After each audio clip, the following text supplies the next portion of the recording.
Hey guys, October 17th, 2019. It's Today Macabre, episode 17, which means it's the best use of a chainsaw. Now, I could go with the obvious route and say Ash Williams, because it's the first chainsaw you can think of, right? But no, I feel like I've been jerking him off a lot too lately, so that's fine, but let's talk about Texas Chainsaw Massacre. This movie isn't underrated at all. I mean, everyone knows what it is. It's based off of. So let's kind of get to dive right into it. Why I think it's the best use of a chainsaw, and just look at this right here. This gory display of beauty is proof alone. This is why the best use of a chainsaw.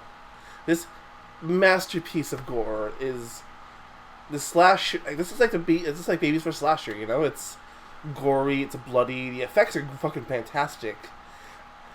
You know, the other face here just cuts away without a care in the world, and that's okay. That's really okay.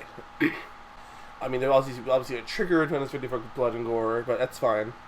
Honestly, that's really why I really liked it. I mean, I'm like, yeah, gore horror, yeah, but I can't lie. Texas Chainsaw Massacre puts some form of lizard brain mode into me, where oh my god, this is so bloody, gory, and edgy. I love it. Even I'm not squeamish at all. That's probably what it is usually.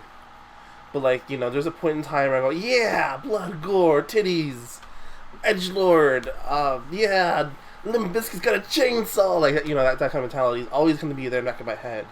So having that kind of resonate with the Texas Chainsaw Massacre in a way makes sense to me. I feel I mean, I guess that's how I feel about it personally and myself.